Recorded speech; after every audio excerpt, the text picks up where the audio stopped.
ಸ್ವಾಗತ. ಮೊದಲಿಗೆ ಹೆಡ್ಲೈನ್ಸ್. ಕುಶಾಲನಗರ ಪಟ್ಟಣದ ಕಲಾಭವನದಲ್ಲಿ ಶ್ರೀ ಕನಕದಾಸರ ಜಯಂತಿಯನ್ನು ಅರ್ಥಪೂರ್ಣವಾಗಿ ಆಚರಿಸಿದರು. ಕುಶಾಲನಗರ ಪಟ್ಟಣದ ಬ್ಲಾಕ್ ಕಾಂಗ್ರೆಸ್ ನಗರ ಅಧ್ಯಕ್ಷರಾಗಿ ಜೋಸೆಫ್ ವಿಕ್ಟರ್ ಸೋನ್ಸ್ ಅಧಿಕಾರ ಸ್ವೀಕರಿಸಿದ್ದಾರೆ. ಕೆಆರ್ಪೇಟೆ ತಾಲೂಕಿನ ಹಕ್ಕಿಹೆಬ್ಬಾಳು ಗ್ರಾಮದಲ್ಲಿ ಪ್ರಾಥಮಿಕ ಕೃಷಿ ಪತ್ತಿನ ಸಹಕಾರ ಸಂಘದ 75ನೇ ವರ್ಷದ ವಜ್ರ ಮಹೋತ್ಸವ ನಡೆಯಿತು.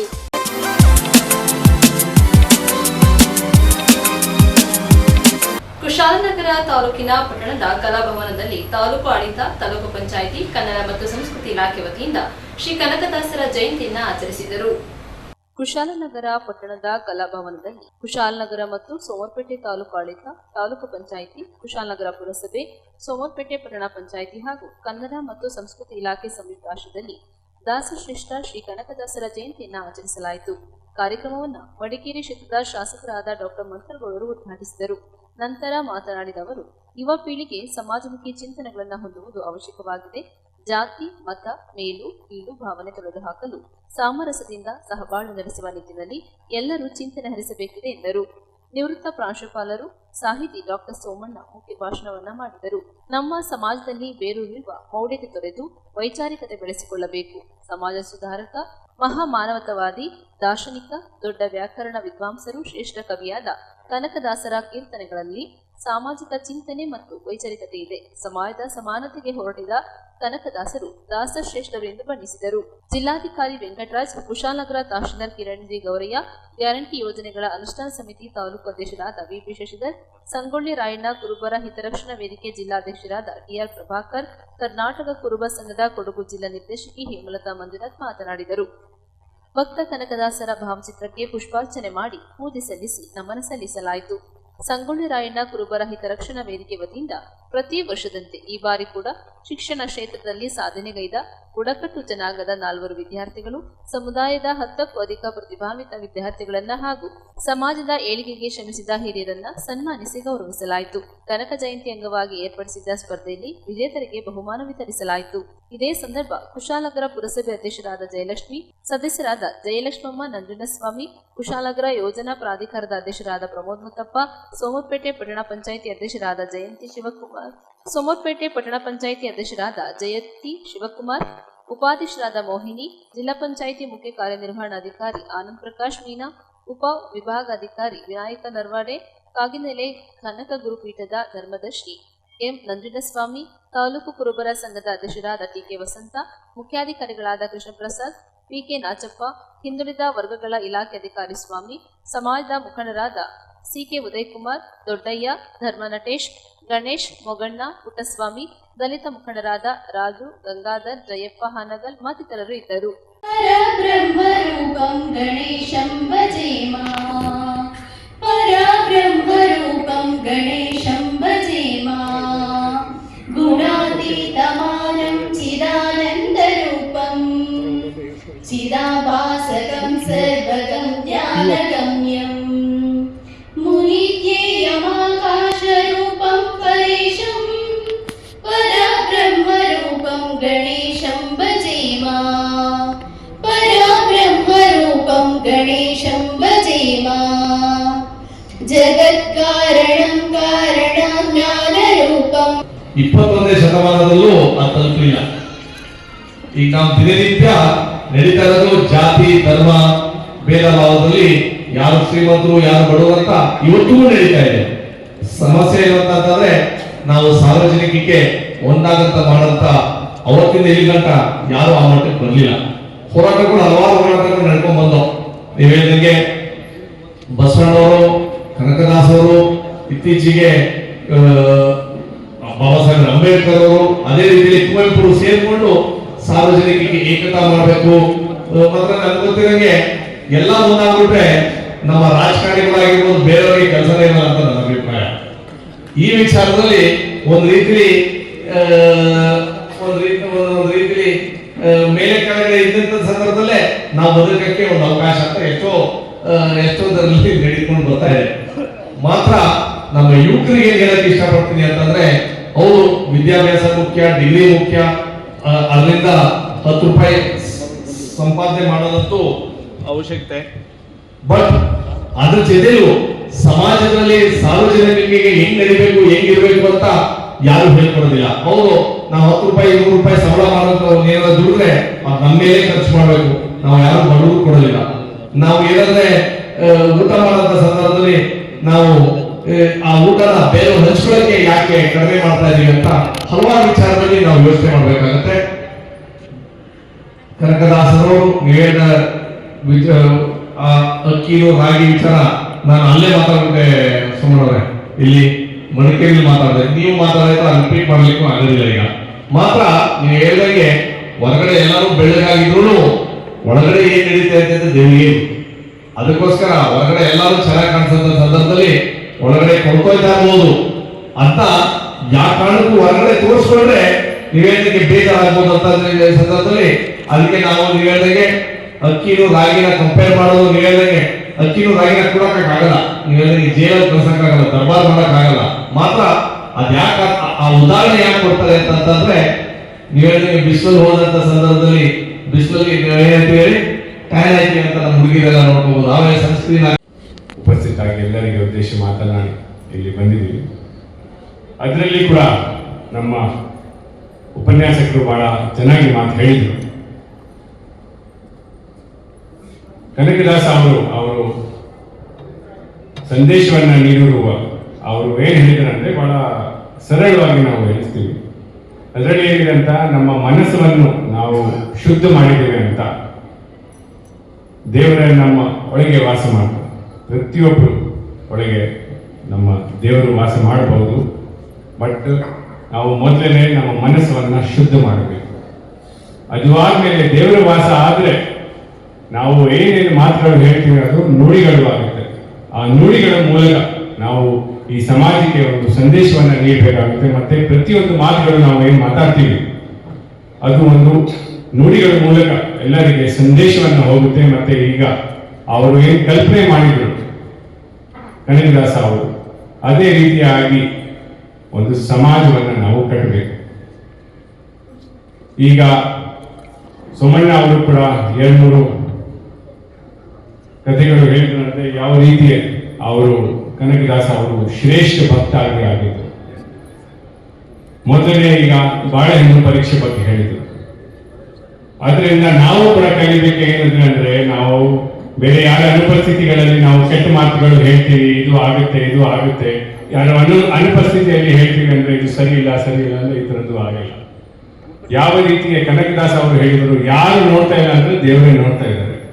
ಅದೇ ರೀತಿಯಾಗಿ ನಾವು ಎಲ್ಲರೂ ಏನ್ ಕೆಲಸ ಮಾಡ್ತೀವಿ ಅಂದ್ರೆ ಯಾರು ನೋಡ್ತಾ ಇಲ್ಲ ಅಂದ್ರೆ ಈ ತರದ್ದು ನಾವು ಆದರೂ ಬಲ್ಲೀರ ಈ ಜನಪ್ರಿಯ ಕೀರ್ತನೆ ಕಿವಿಗೆ ಬಿದ್ದಾಕ್ಷಣ ತಟ್ಟನೆ ನೆನಪಾಗುತ್ತದೆ. ದಾಸ ಶ್ರೇಷ್ಠರಾದ ಶ್ರೀ ಕನಕದಾಸರು 15ನೇ ಶತಮಾನದ ಮಹಾನ್ ಕೀರ್ತನಕಾರ, ಕವಿ, ಸಂತ ಮತ್ತು ಸಮಾಜ ಸುಧಾರಕ ಕನಕದಾಸರು ಒಬ್ಬ ಶ್ರೇಷ್ಠ ದಾರ್ಶನಿಕರಾಗಿದ್ದರು. ಪ್ರತಿ ವರ್ಷ ಕಾರ್ತಿಕ ಮಾಸದ 18ನೇ ದಿನದಂದು ನಾವು ಕನಕದಾಸ ಜಯಂತಿಯನ್ನು ಆಚರಿಸುತ್ತೇವೆ. ಇದು ಸಾಮಾನ್ಯವಾಗಿ ನವೆಂಬರ್ ತಿಂಗಳಲ್ಲಿ ನಡೆಯುತ್ತದೆ. ಕರ್ನಾಟಕಕ್ಕೆ ಶ್ರೀ ಕನಕದಾಸರ ಕೊಡುಗೆಗಳ ಬಗ್ಗೆ ಜನರಿಗೆ ಅರಿವು ಮೂಡಿಸಲು ಹಾಗೂ ಆ ಮಹಾನ್ ಸಂತನಿಗೆ ಗೌರವ ಸಮರ್ಪಿಸಲು ಈ ದಿನವನ್ನು ಮುಡಿಪಾಗಿಡಲಾಗಿದೆ. ಕನಕದಾಸರು ತಮ್ಮ ಕೀರ್ತನೆಯಿಂದ ಸಮಾಜದ ಅಂಕುಡೊಂಕುಗಳನ್ನು ತಿದ್ದಲು ಪ್ರಯತ್ನಿಸಿದರು. ಇವರ ಕೀರ್ತನೆಗಳು ಜೀವನದ ನೈತಿಕ ಮೌಲ್ಯಗಳನ್ನು ಉತ್ತೇಜಿಸುವ ಕರಗಂಟೆ ಎಂದು ಹೇಳಬಹುದು. ಜಾತಿ ವ್ಯವಸ್ಥೆ, ಜೀವನ ಮೌಲ್ಯಗಳು ಮೊದಲಾದವುಗಳನ್ನು ತಮ್ಮ ಕೀರ್ತನೆಗಳ ಮೂಲಕ ಸವಿಸ್ತಾರವಾಗಿ ತಿಳಿಸಿರುತ್ತಾರೆ. ಕನಕದಾಸರಿಗೆ ಆರಂಭದಲ್ಲಿ ಭಕ್ತಿ ಮತ್ತು ಮುಕ್ತಿಯ ಮೇಲೆ ನಂಬಿಕೆ ಇರಲಿಲ್ಲ. ಆದರೆ ಅವರ ಜೀವನದಲ್ಲಿ ನಡೆದ ಕೆಲವೊಂದು ಪವಾಡ ದೃಶ್ಯಗಳನ್ನು ನೋಡಿ ಅವರ ಮನ ಪರಿವರ್ತನೆಯಾಗಿ ಶಕ್ತಿ ಮತ್ತು ಮುಕ್ತಿಯ ಮೇಲೆ ನಂಬಿಕೆ ತಾಳಿದರು. ಉಡುಪಿಯಲ್ಲಿ ಶ್ರೀಕೃಷ್ಣನ ದರ್ಶನವಾಗಿದ್ದಾಗ ಭಾವಪೂರ್ಣವಾಗಿ ಹಾಡಿ ತಮ್ಮ ಭಕ್ತಿಯ ಮೂಲಕ ಶ್ರೀಕೃಷ್ಣನ ಮೂರ್ತಿಯೇ ವಿರುದ್ಧ ದಿಕ್ಕಿಗೆ ತಿರುಗಿ ದರ್ಶನವನ್ನು ನೀಡಿದ್ದು ಇವರ ಭಕ್ತಿಗೆ ತಂದ ಪ್ರತಿಫಲ ಎಂದು ಹೇಳಬಹುದು. ಯಾಕಂದ್ರೆ ನೀವು ಉಡುಪಿಯಲ್ಲಿ ಹೋದರೆ, ನಾನು ಅಲ್ಲಿ 8 ವರ್ಷ ಕೆಲಸ ಮಾಡಿದ್ದೇನೆ. ಒಂದು ಸಣ್ಣ ದೇವಸ್ಥಾನ, ಅದರ ಬಾಗಿಲು ಈ ಕಡೆಗಿದೆ, ಆದರೆ ಒಂದು ಕಿಂಡಿ ಅಂತೇಳಿ ಇತ್ತು. ಆ ಕಿಂಡಿಯಲ್ಲಿ ದೇವರ ಮೂರ್ತಿನೇ ಈ ಕಡೆಗೆ ತಿರುಗಿದೆ. ಅಂದರೆ ನಾವು ಪವಾಡ ಮತ್ತೊಂದು ಮಗದೊಂದು ಅಂತ ಹೇಳ್ತೇವೆ, ಆದರೆ ಆ ಕಾಲದಲ್ಲೇ ಕನಕದಾಸರು ಮಾಡಿದಂಥ ಇದು. ಇವರು ಪ್ರಸಿದ್ಧ ಕೃತಿಗಳೆಂದರೆ ಹರಿಭಕ್ತ ಸಾರ, ಮೋಹನ ತರಂಗಿಣಿ, ರಾಮದಾನ ಚರಿತೆ, ನಳಚರಿತೆ. ಕನಕದಾಸರು ಕನ್ನಡ ಸಾಹಿತ್ಯಕ್ಕೆ ಮಹತ್ವವಾದ ಕೊಡುಗೆಯನ್ನು ನೀಡುವುದರ ಜೊತೆಗೆ ಸಾಮಾಜಿಕ ತಾತ್ವಿಕ ಪ್ರಕ್ರಿಯೆಯನ್ನು ಪ್ರಾರಂಭಿಸಿದರು. ಇದು ಇವರಿಗೆ ಸಮಾನತೆ ಸಂದೇಶವನ್ನು ಹರಡಲು ಸಹಾಯ ಮಾಡಿತು. ಸರ್ವಜನಾಂಗಕ್ಕೂ ಸಲ್ಲುವ ಉತ್ತಮ ವ್ಯಕ್ತಿಯನ್ನು ಹೊಂದಿದ್ದು ಇವರ ದೂರದೃಷ್ಟಿ ಅಸಮಾನ. ನ್ಯೂಸ್ ಸಂಗಮಕ್ಕಾಗಿ doctor H M Raghukoti, Kushalnagar ಪಟ್ಟಣದ ಬ್ಲಾಕ್ ಕಾಂಗ್ರೆಸ್ ಕಚೇರಿಯಲ್ಲಿ ಪದಗ್ರಹಣ ಕಾರ್ಯಕ್ರಮದಲ್ಲಿ ನೂತನ ಅಧ್ಯಕ್ಷರಾಗಿ ಜೋಸೆಫ್ ವಿಕ್ಟರ್ ಸೋನ್ಸ್ ಅಧಿಕಾರ ಸ್ವೀಕರಿಸಿದ್ದಾರೆ. ಮಡಿಕೇರಿ ವಿಧಾನಸಭಾ ಕ್ಷೇತ್ರದ ಚುನಾವಣೆಯಲ್ಲಿ ಕಾಂಗ್ರೆಸ್ ಪಕ್ಷದ ಅಭ್ಯರ್ಥಿ ಡಾಕ್ಟರ್ ಮಂತರಗೌಡ ಅವರಿಗೆ ಕುಶಾಲನಗರದ ಪಂಚಾಯಿತಿ ವ್ಯಾಪ್ತಿಯಲ್ಲಿ ನಗರ ಕಾಂಗ್ರೆಸ್ ಸದಸ್ಯರಾದ ಪ್ರಮೋದ್ ಮುತ್ತಪ್ಪ ಸಾರಥ್ಯದಲ್ಲಿ ಹೆಚ್ಚಿನ ಪ್ರಮಾಣದಲ್ಲಿ ಮತಗಳನ್ನು ಪಡೆದಿದ್ದರು. ನಂತರ ರಾಜ್ಯದಲ್ಲಿ ಕಾಂಗ್ರೆಸ್ ಪಕ್ಷ ಆಡಳಿತದ ಚುಕ್ಕಾಣಿ ಹಿಡಿದ ನಂತರ ಪಕ್ಷಕ್ಕೆ ದುಡಿದವರನ್ನ ಗುರುತಿಸಿ ಸರ್ಕಾರದ ವಿವಿಧ ಸಂಸ್ಥೆಗಳಿಗೆ ನಾಮನಿರ್ದೇಶನ ಮಾಡಲಾಯಿತು. ಅದರಲ್ಲಿ ನಗರ ಕಾಂಗ್ರೆಸ್ ಅಧ್ಯಕ್ಷರಾಗಿ ಯಶಸ್ವಿಯಾಗಿ ಕಾರ್ಯವನ್ನು ನಿರ್ವಹಿಸಿದ ಪ್ರಮೋದ್ ಮುತ್ತಪ್ಪರವರಿಗೆ ಕುಶಾಲನಗರ ಯೋಜನಾ ಪ್ರಾಧಿಕಾರದ ಅಧ್ಯಕ್ಷ ಸ್ಥಾನವನ್ನು ನೀಡಿತ್ತು. ಈ ಸಂದರ್ಭದಲ್ಲಿ ನಗರ ಕಾಂಗ್ರೆಸ್ ಅಧ್ಯಕ್ಷ ಸ್ಥಾನಕ್ಕೆ ರಾಜೀನಾಮೆ ನೀಡಿ ತೆರವಾಗಿದ್ದ ಅಧ್ಯಕ್ಷ ಸ್ಥಾನಕ್ಕೆ ಹಿರಿಯ ಕಾಂಗ್ರೆಸ್ ಮುಖಂಡ, ಪಟ್ಟಣ ಪಂಚಾಯಿತಿ ಮಾಜಿ ಸದಸ್ಯರಾದ ಉದ್ಯಮಿ, ಹಿಂದೊಮ್ಮೆ ನಗರ ಕಾಂಗ್ರೆಸ್ ಸದಸ್ಯರಾಗಿ ಕೆಲಸ ಮಾಡಿ ಅನುಭವವನ್ನು ಹೊಂದಿರುವ ಜೋಸೆಫ್ ವಿಕ್ಟರ್ ಸೋನ್ಸ್ ರವರಿಗೆ ನಗರ ಕಾಂಗ್ರೆಸ್ ಸಾರಥ್ಯವನ್ನು ನೀಡಲಾಯಿತು. ಕುಶಾಲನಗರ ಬ್ಲಾಕ್ ಕಾಂಗ್ರೆಸ್ ಕಚೇರಿಯಲ್ಲಿ ಮಡಿಕೇರಿ ಕ್ಷೇತ್ರದ ಶಾಸಕರಾದ ಡಾಕ್ಟರ್ ಮಂತರಗೌಡರ ಸಮ್ಮುಖದಲ್ಲಿ ಮಾಜಿ ನಗರ ಅಧ್ಯಕ್ಷರಾದ ಪ್ರಮೋದ್ ಮುತ್ತಪ್ಪರವರು ಪಕ್ಷದ ಧ್ವಜವನ್ನು ನೀಡುವ ಮೂಲಕ ಅಧಿಕಾರ ಹಸ್ತಾಂತರ ಮಾಡಿದರು. ಇದೇ ಸಂದರ್ಭದಲ್ಲಿ ಶಾಸಕರಾದ ಡಾಕ್ಟರ್ ಮಂತರಗೌಡ, ಗ್ಯಾರಂಟಿ ಯೋಜನೆ ಅನುಷ್ಠಾನ ಸಮಿತಿ ತಾಲೂಕು ಅಧ್ಯಕ್ಷರಾದ ವಿಪಿ ಶಶಿಧರ್, ಪಕ್ಷದ ಪ್ರಮುಖರು ನೂತನ ನಗರ ಅಧ್ಯಕ್ಷರಿಗೆ ಅಭಿನಂದನೆಯನ್ನು ಸಲ್ಲಿಸಿದರು. ವೇದಿಕೆಯಲ್ಲಿ ಪಕ್ಷದ ವಿವಿಧ ಘಟಕಗಳ ಅಧ್ಯಕ್ಷರು, ಪುರಸಭೆ ಅಧ್ಯಕ್ಷರು ಹಾಗೂ ಸದಸ್ಯರು ಇದ್ದರು. ಕಾರ್ಯಕ್ರಮದಲ್ಲಿ ನೂರಾರು ಕಾಂಗ್ರೆಸ್ ಕಾರ್ಯಕರ್ತರು ಮತ್ತು ಮುಖಂಡರು ಪಾಲ್ಗೊಂಡಿದ್ದರು. ರಥೋತ್ಸವ ಕಾರ್ಯಕ್ರಮವೂ ಇದೆ.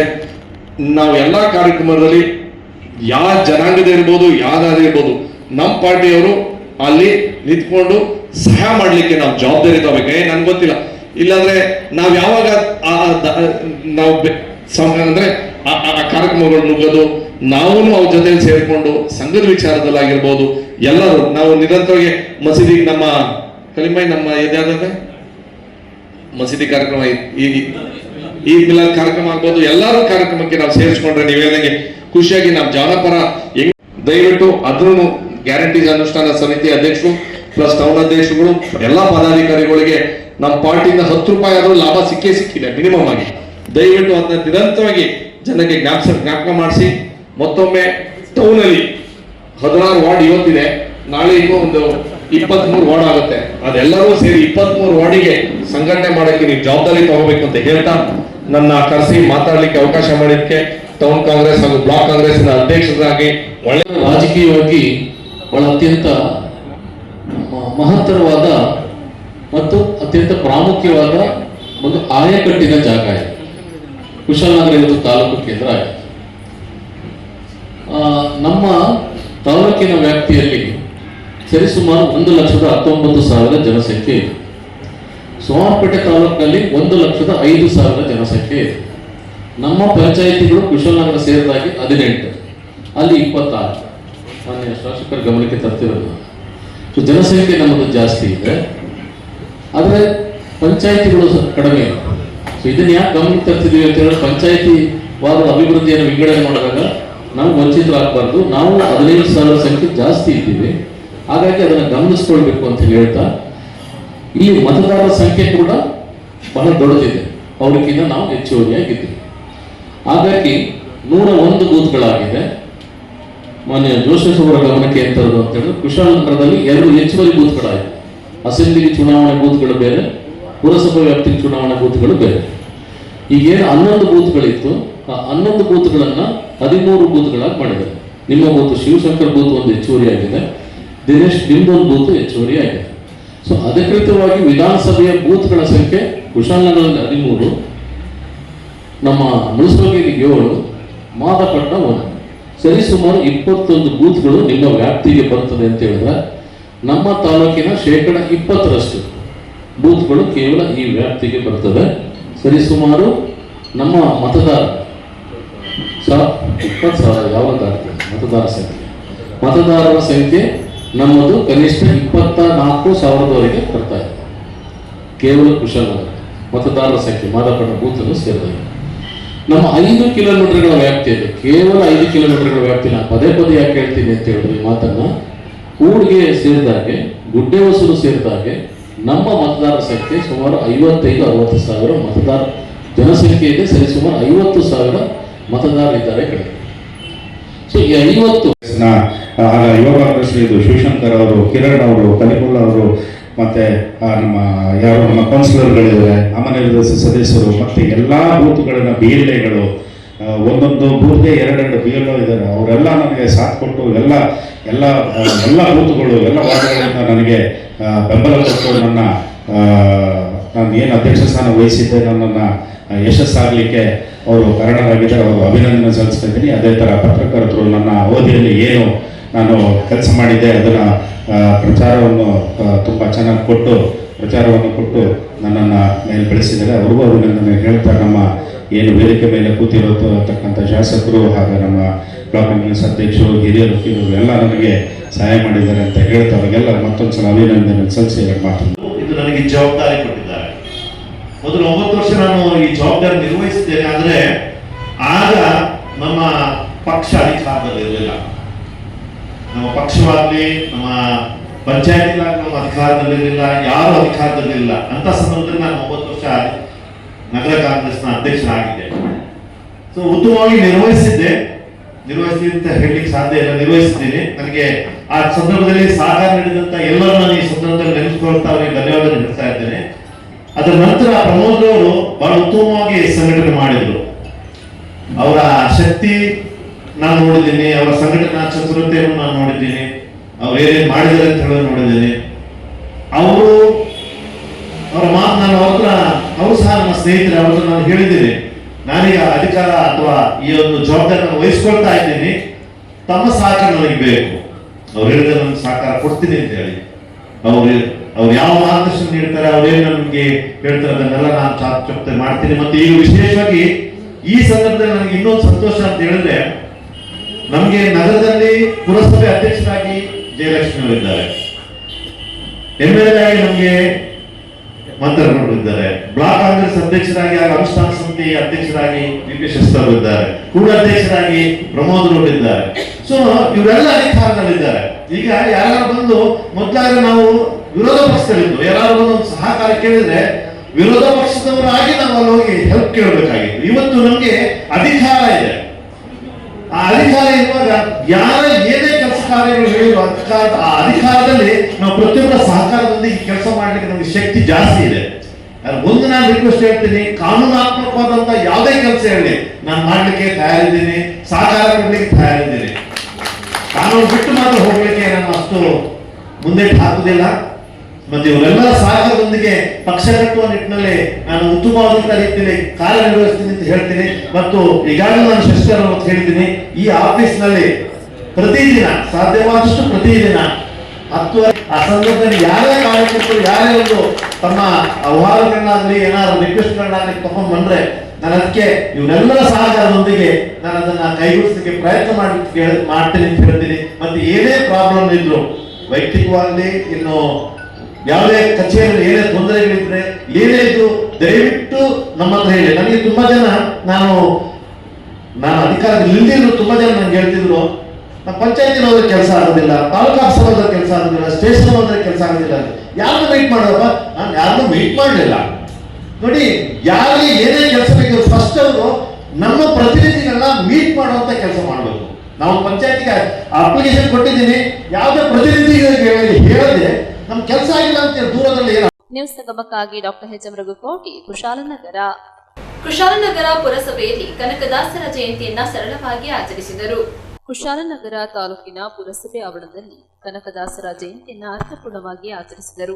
ಕಾರ್ಯಕ್ರಮವನ್ನು ಪಟ್ಟಣ ಪಂಚಾಯಿತಿ ಅಧ್ಯಕ್ಷರಾದ ಶ್ರೀಮತಿ ಜಯಲಕ್ಷ್ಮಿ ಚಂದ್ರವರು ಜ್ಯೋತಿ ಬೆಳಗಿಸುವ ಮೂಲಕ ಚಾಲನೆಯನ್ನು ನೀಡಿದರು. ಇದೇ ಸಂದರ್ಭದಲ್ಲಿ ಪಟ್ಟಣ ಪಂಚಾಯಿತಿಯ ಸ್ಥಾಯಿ ಸಮಿತಿ ಅಧ್ಯಕ್ಷರಾದ MV ಸುರೇಶ್, ಮುಖ್ಯಾಧಿಕಾರಿ ಕೃಷ್ಣ ಪ್ರಸಾದ್, ಹಿರಿಯ ಆರೋಗ್ಯ ನಿರೀಕ್ಷಕರಾದ ಉದಯ್ ಹಾಗೂ ಸದಸ್ಯರುಗಳಾದ ಜಯವರ್ಧನ್, ಅಮೃತರಾಜ್, ಪ್ರಮೋದ್ ಮುತ್ತಪ್ಪ, ಜಯಲಕ್ಷ್ಮಮ್ಮ ಸೇರಿದಂತೆ ಪುರಸಭೆಯ ಕಚೇರಿ ಸಿಬ್ಬಂದಿಗಳು ಉಪಸ್ಥಿತರಿದ್ದರು. ಈ ಜಾತಿ ಅಸ್ಪೃಶ್ಯ ಅಸ್ಪೃಶ್ಯತೆಯನ್ನು ಹೋಗಲಾಡಿಸೋದ್ರಲ್ಲಿ ಇವರ ತತ್ವಪದಗಳು ತುಂಬ ಪ್ರಾಮುಖ್ಯತೆ ಹೊಂದಿತು. ಮತ್ತು ಬ್ರಾಹ್ಮಣ ಮತ್ತು ಈ ಕೀಳು ಜಾತಿ ಅಂತಲೇ ಹೇಳ್ಬೋದು, ಅಸ್ಪೃಶ್ಯತೆ ಅಂತ ಹೇಳ್ಕೊಬೋದು. ಅವನ್ನ ದೇವಸ್ಥಾನದೊಳಗಡೆ ಬಿಡ್ತಾ ಇರಲಿಲ್ಲ. ಆಗ ಸರಿ ಹೇಳ್ದಾಗೇನೆ ಉಡುಪಿ ಭಕ್ತಿ ಮೂಲಕ ಶ್ರೀಕೃಷ್ಣ ಪರಮಾತ್ಮ ಕೃಷ್ಣ ಏನು ಮಾಡ್ತಾರೆ, ಇವ್ರ ಭಕ್ತಿಗೆ ಮೆಚ್ಚಿ ಉಡುಪಿ ಶ್ರೀಕೃಷ್ಣನೇ ಅದಕ್ಕೆ ಕನಕನ ಕಿಂಡಿ ಅಂತಲೇ ಅದಕ್ಕೆ ಇದು ಈಗಲೂ ಜನಪ್ರಸಿದ್ಧಿ ಹೊಂದಿದೆ. ಶತಮಾನದಲ್ಲಿ ಈ ಜಾತಿ ಅಸ್ಪೃಶ್ಯತೆಯನ್ನು ಹೋಗಲಾಡಿಸೋದ್ರಲ್ಲಿ ಇವರ ತತ್ವಪದಗಳು ತುಂಬ ಪ್ರಾಮುಖ್ಯತೆ ಹೊಂದಿತು. ಮತ್ತು ಬ್ರಾಹ್ಮಣ ಮತ್ತು ಈ ಕೀಳು ಜಾತಿ ಅಂತಲೇ ಹೇಳ್ಬೋದು, ಅಸ್ಪೃಶ್ಯತೆ ಅಂತ ಹೇಳ್ಕೊಬೋದು. ಅವನ್ನ ದೇವಸ್ಥಾನದೊಳಗಡೆ ಬಿಡ್ತಾ ಇರಲಿಲ್ಲ. ಆಗ ಸರಿ ಹೇಳ್ದಾಗೇನೆ ಉಡುಪಿ ಭಕ್ತಿ ಮೂಲಕ ಶ್ರೀಕೃಷ್ಣ ಪರಮಾತ್ಮ ಕೃಷ್ಣ ಏನು ಮಾಡ್ತಾರೆ, ಇವ್ರ ಭಕ್ತಿಗೆ ಮೆಚ್ಚಿ ಉಡುಪಿ ಶ್ರೀಕೃಷ್ಣನೇ ಅದಕ್ಕೆ ಕನಕನ ಕಿಂಡಿ ಅಂತಲೇ ಅದಕ್ಕೆ ಇದು ಈಗಲೂ ಜನಪ್ರಸಿದ್ಧಿ ಹೊಂದಿದೆ. ಅದೇ ರೀತಿ ಭಕ್ತಿ ಮಾರ್ಗವಾಗಿ ಅವರು ತೋರಿಸ್ಕೊಟ್ಟಂತಹ ಯಾವುದೇ ನ್ಯೂಸ್ ಸಂಗಮಕ್ಕಾಗಿ doctor H M Raghukoti, Kushalnagar. ಕ್ಯಾರ್ಪೇಟೆ ತಾಲೂಕಿನ ಅಕ್ಕಿಹೆಬ್ಬಾಳು ಗ್ರಾಮದಲ್ಲಿ ಪ್ರಾಥಮಿಕ ಕೃಷಿ ಪತ್ತಿನ ಸಹಕಾರ ಸಂಘದ 75ನೇ ವರ್ಷದ ವಜ್ರ ಮಹೋತ್ಸವ ನಡೆಯಿತು. ಸಹಕಾರ ಸಂಘಗಳು ರಾಜಕೀಯದಿಂದ ಮುಕ್ತವಾಗಿ ರೈತರ ಸಮಗ್ರವಾದ ಅಭಿವೃದ್ಧಿಯನ್ನ ಮುಖ್ಯ ಗುರಿಯನ್ನಾಗಿಸಿಕೊಂಡು ಕೆಲಸ ಮಾಡುವ ಮೂಲಕ ರೈತರ ಮಿತ್ರನಂತೆ ಸಹಕಾರ ಸಂಘಗಳನ್ನ ಮುನ್ನಡೆಸಬೇಕೆಂದು ರಾಜ್ಯದ ಕೃಷಿ ಹಾಗೂ ಮಂಡ್ಯ ಜಿಲ್ಲಾ ಉಸ್ತುವಾರಿ ಸಚಿವರಾದ ಎನ್ ಚಲುವರಾಯಸ್ವಾಮಿ ತಿಳಿಸಿದರು. ಕೆಆರ್ಪೇಟೆ ತಾಲೂಕಿನ ಅಕ್ಕಿಹೆಬ್ಬಾಳು ಗ್ರಾಮದಲ್ಲಿ ನಡೆದ ಪ್ರಾಥಮಿಕ ಕೃಷಿ ಪತ್ತಿನ ಸಹಕಾರ ಸಂಘದ 75ನೇ ವರ್ಷದ ವಜ್ರ ಮಹೋತ್ಸವ ಹಾಗೂ 71ನೇ ಅಖಿಲ ಭಾರತ ಸಹಕಾರ ಸಪ್ತಾಹ ಕಾರ್ಯಕ್ರಮವನ್ನು ಜ್ಯೋತಿ ಬೆಳಗಿಸಿ ಉದ್ಘಾಟಿಸಿ ಮಾತನಾಡಿದರು. ಕರ್ನಾಟಕ ರಾಜ್ಯ ಸೇರಿದಂತೆ ಭಾರತ ದೇಶಾದ್ಯಂತ ಸಹಕಾರ ಚಳುವಳಿ ವಿಸ್ತರಿಸಿದ್ದು, ರೈತರ ಬಂಧುವಿನಂತೆ ರೈತರ ಮಿತ್ರನಂತೆ ಕಾರ್ಯನಿರ್ವಹಿಸುತ್ತಿರುವ ಸಹಕಾರ ಸಂಘಗಳು ರೈತರ ಕೃಷಿ ಚಟುವಟಿಕೆಗಳಿಗೆ ಅಗತ್ಯವಾಗಿ ಬೇಕಾದ ಬಿತ್ತನೆ ಬೀಜಗಳು, ರಾಸಾಯನಿಕ ಗೊಬ್ಬರಗಳು ಹಾಗೂ ಔಷಧಿಯನ್ನ ರಿಯಾಯಿತಿ ದರದಲ್ಲಿ ಸಕಾಲಕ್ಕೆ ನೀಡಿ ಕೃಷಿ ಚಟುವಟಿಕೆಗಳನ್ನು ನಡೆಸಲು ಬೇಕಾದ ಸಾಲ ಸೌಲಭ್ಯವನ್ನ ಕಡಿಮೆ ಬಡ್ಡಿ ದರದಲ್ಲಿ ನೀಡಿ ರಾಷ್ಟ್ರೀಕೃತ ಬ್ಯಾಂಕುಗಳು ಮಾಡದ ಕೆಲಸವನ್ನ ಸಹಕಾರ ಸಂಘಗಳು ಮಾಡುತ್ತಾ ಬರುತ್ತಿದ್ದಾರೆ ಎಂದು ಶ್ಲಾಘಿಸಿದರು. ಸಮಾರಂಭದ ಅಧ್ಯಕ್ಷತೆಯನ್ನ ಶಾಸಕರಾದ ಮಂಜು ವಹಿಸಿದ್ದರು. ಜಿಲ್ಲಾ ಸಹಕಾರ ಒಕ್ಕೂಟದ ಅಧ್ಯಕ್ಷರಾದ ಕಾಡೇನಹಳ್ಳಿ ರಾಮಚಂದ್ರ, ಅಕ್ಕಿಹೆಬ್ಬಾಳು ಕೃಷಿ ಪತ್ತಿನ ಸಹಕಾರ ಸಂಘದ ಅಧ್ಯಕ್ಷರಾದ ಎಸ್ಆರ್ ನವೀನ್ ಕುಮಾರ್, ಮೈಸೂರು ಮಹಾರಾಣಿ ಕಾಲೇಜಿನ ಅರ್ಥಶಾಸ್ತ್ರ ವಿಭಾಗದ ಸಹ ಪ್ರಾಧ್ಯಾಪಕರಾದ ಡಾಕ್ಟರ್ ಸುರೇಶ್ ಕಾರ್ಯಕ್ರಮದಲ್ಲಿ ಮಾತನಾಡಿದರು. ಮಾಜಿ ಶಾಸಕರಾದ ಕೆಬಿ ಚಂದ್ರಶೇಖರ್, ಬಿ ಪ್ರಕಾಶ್, ಮೈಶುಗರ್ ಅಧ್ಯಕ್ಷರಾದ ಸಿಡಿ ಗಂಗಾಧರ್, ಟಿಎಪಿಸಿಎಂಎಸ್ ಅಧ್ಯಕ್ಷರಾದ ಬಿಎಲ್ ದೇವರಾಜು, ಅಕ್ಕಿಹೆಬ್ಬಾಳು ಗ್ರಾಮ ಪಂಚಾಯಿತಿ ಅಧ್ಯಕ್ಷರಾದ ಹರೀಶ್, ಜಿಲ್ಲಾ ಪಂಚಾಯಿತಿ ಮಾಜಿ ಸದಸ್ಯರಾದ Kodagahalli Manjegowda, V Nagendra Kumar, DCC bank ಉಪಾಧ್ಯಕ್ಷರಾದ ಎಚ್ಕೆ ಅಶೋಕ್, ಡಿಸಿಸಿ ಬ್ಯಾಂಕ್ ಪ್ರಧಾನ ವ್ಯವಸ್ಥಾಪಕಿ ಆರ್ಜೆ ರೂಪಾಶ್ರೀ, ಶಶಿಧರ್ ಸಂಗಾಪುರ, ರಾಜನಾಯಕ, ಆದಿಪಾಷ ಸೇರಿದಂತೆ ನೂರಾರು ಜನರು ಕಾರ್ಯಕ್ರಮದಲ್ಲಿ ಭಾಗವಹಿಸಿದ್ದರು. ಅಖಿಲ ಭಾರತ ಸಹಕಾರ ಸಪ್ತಾಹದ ಅಂಗವಾಗಿ ಮೈಸೂರಿನ ಸುಯೋಗ್ ಆಸ್ಪತ್ರೆಯಿಂದ ಆರೋಗ್ಯ ತಪಾಸಣಾ ಶಿಬಿರ ಹಾಗೂ ಮಂಡ್ಯದ ವರ್ಧಮಾನ್ ಮಹಾವೀರ್ ಜೈನ್ಸ್ ಆಸ್ಪತ್ರೆಯಿಂದ ನೇತ್ರ ತಪಾಸಣಾ ಶಿಬಿರ ನಡೆಸಲಾಯಿತು. ತಾಲೂಕು ಕನ್ನಡ ಸಾಹಿತ್ಯ ಪರಿಷತ್ ಮಾಜಿ ಅಧ್ಯಕ್ಷರಾದ ಕೆಆರ್ ನೀಲಕಂಠ ಕಾರ್ಯಕ್ರಮ ನಿರೂಪಿಸಿ ಸ್ವಾಗತಿಸಿದರು. ಸಿಇಒ ಸತೀಶ್ ವಂದಿಸಿದರು. ನ್ಯೂಸ್ ಸಂಗಮಕ್ಕಾಗಿ ಡಾಕ್ಟರ್ ಕೆಆರ್ ನೀಲಕಂಠ, ಕೆಆರ್ಪೇಟೆ. ಮೈಸೂರು ಜಿಲ್ಲೆಯ ನಂಜನಗೂಡಿನಲ್ಲಿ ಶ್ರೀಕಂಠೇಶ್ವರ ಚಿಕ್ಕಜಾತ್ರಾ ಮಹೋತ್ಸವ ಶ್ರದ್ಧಾ ಭಕ್ತಿಯಿಂದ ನಡೆಯಿತು. ದಕ್ಷಿಣ ಕಾಶಿಯಲ್ಲಿ ಶ್ರೀಕಂಠೇಶ್ವರನ ಚಿಕ್ಕ ರಥೋತ್ಸವ. ಕಾರ್ತಿಕ ಮಾಸದಲ್ಲಿ ನಡೆಯುವ ನಂಜುಂಡೇಶ್ವರನ ಚಿಕ್ಕ ಜಾತ್ರಾ ಮಹೋತ್ಸವದಲ್ಲಿ ಬೆಳಿಗ್ಗೆ 10:45ರಿಂದ 11:30 ಶುಭ ಮಕರ ಲಗ್ನದಲ್ಲಿ ರಥೋತ್ಸವಕ್ಕೆ ಚಾಲನೆ ನೀಡಲಾಯಿತು. ದೇವಾಲಯದ ಪ್ರಧಾನ ಅರ್ಚಕರಾದ ನಾಗಚಂದ್ರ ದೀಕ್ಷಿತ್ ನೇತೃತ್ವದಲ್ಲಿ ಪೂಜಾ ಪುರಸ್ಕಾರಗಳು ನೆರವೇರಿದವು. ರಥ ಎಳೆಯುವ ಮೂಲಕ ರಥೋತ್ಸವಕ್ಕೆ ಚಾಲನೆ ನೀಡಿದ ಶಾಸಕ ದರ್ಶನ್ ಧ್ರುವನಾರಾಯಣ್ ಇದಕ್ಕೂ ಮೊದಲು ಬಣ್ಣ ಬಣ್ಣದ ಹೂವು ಮತ್ತು ವಜ್ರಾಭರಣಗಳಿಂದ ಅಲಂಕೃತಗೊಂಡ ಶ್ರೀಕಂಠೇಶ್ವರ ಸ್ವಾಮಿ ಹಾಗೂ ಶ್ರೀ ಪಾರ್ವತಿ ಅಮ್ಮನವರ ಉತ್ಸವ ಮೂರ್ತಿ ಸೇರಿದಂತೆ ಶ್ರೀ ಗಣಪತಿ, ಚಂಡಿಕೇಶ್ವರ ಹಾಗೂ ಶ್ರೀ ಮನೋನ್ಮಣಿ ಅಮ್ಮನವರ ಉತ್ಸವ ಮೂರ್ತಿಗಳಿಗೆ ಹಲವು ಧಾರ್ಮಿಕ ವಿಧಿವಿಧಾನಗಳೊಂದಿಗೆ ಪೂಜೆ ಸಲ್ಲಿಸಲಾಯಿತು. ನಂತರ ದೇವಾಲಯದ ಸುತ್ತ ಮೆರವಣಿಗೆ ತಂದ ಉತ್ಸವ ಮೂರ್ತಿಗಳನ್ನು ಬಣ್ಣ ಬಣ್ಣದ ಹೂವು ಹಾಗೂ ಬಂಟಿಂಗ್ಸ್ ಮತ್ತು ಬಾವುಟಗಳಿಂದ ಅಲಂಕರಿಸಲಾಗಿದ್ದ ರಥಗಳಲ್ಲಿ ಕೂರಿಸಲಾಯಿತು. ನಂತರ ಸಾವಿರಾರು ಭಕ್ತರು ಹರ್ಷೋದ್ಗಾರಗಳೊಂದಿಗೆ ರಥವನ್ನು ಎಳೆದು ತಮ್ಮ ಭಕ್ತಿಭಾವ ಮೆರೆದರು. ನಂಜನಗೂಡು ಸೇರಿದಂತೆ ವಿವಿಧೆಡೆಯಿಂದ ಸಾವಿರಾರು ಭಕ್ತರು ಬೆಳಗ್ಗೆಯಿಂದಲೇ ದೇವಾಲಯಕ್ಕೆ ಬಂದು ಸರತಿ ಸಾಲಿನಲ್ಲಿ ನಿಂತು ದೇವರ ದರ್ಶನ ಪಡೆದು ತಮ್ಮ ಭಕ್ತಿಭಾವ ಮೆರೆದರಲ್ಲದೆ ಚಿಕ್ಕ ಜಾತ್ರಾ ರಥೋತ್ಸವದಲ್ಲೂ ಪಾಲ್ಗೊಂಡು ತೇರುಗಳಿಗೆ ಹಣ್ಣು ಜವನ ಎಸೆಯುವ ಮೂಲಕ ತಮ್ಮ ಭಕ್ತಿ ನಮನ ಸಲ್ಲಿಸಿದರು. ದೇವಾಲಯದ ಕಾರ್ಯನಿರ್ವಾಹಕ ಅಧಿಕಾರಿ ಜಗದೀಶ್ ಕುಮಾರ್, ಸಹಾಯಕ ಅಧಿಕಾರಿ ಮಹೇಶ್, ಮಾಜಿ ಶಾಸಕರಾದ ಕಳಲೆ ಕೇಶವಮೂರ್ತಿ, ನಗರಸಭಾ ಅಧ್ಯಕ್ಷರಾದ ಶ್ರೀಕಂಠಸ್ವಾಮಿ ಸೇರಿದಂತೆ ನಗರಸಭಾ ಸದಸ್ಯರುಗಳು ಹಾಗೂ ಪುರ ಪ್ರಮುಖರು, ದೇವಾಲಯದ ಅರ್ಚಕರುನ್ನತವರು ಉಪಸ್ಥಿತರಿದ್ದರು. ಯಾವುದೇ ಅಹಿತಕರ ಘಟನೆ ನಡೆಯದಂತೆ ನಂಜನಗೂಡಿನ ಪೊಲೀಸರು ಬಿಗಿ ಪೊಲೀಸ್ ಬಂದೋಬಸ್ತ್ ಏರ್ಪಡಿಸಿದ್ದರು. ಇದೇ ಸಂದರ್ಭ ಕೆಲವು ದಾನಿಗಳು ಬಂದ ಭಕ್ತರಿಗೆ ಪ್ರಸಾದ ವಿನಿಯೋಗ ಮಾಡಿದರು. ದೇವಾಲಯದ ಪ್ರಧಾನ ಆಗಮಿಕರಾದ ನಾಗಚಂದ್ರ ದೀಕ್ಷಿತ್ ಹಾಗೂ ಕಾರ್ಯನಿರ್ವಾಹಕ ಅಧಿಕಾರಿ ಜಗದೀಶ್ ಕುಮಾರ್ ಮಾತನಾಡಿ ಚಿಕ್ಕ ಜಾತ್ರಾ ಮಹೋತ್ಸವದ ಬಗ್ಗೆ ವಿವರಿಸಿದರು.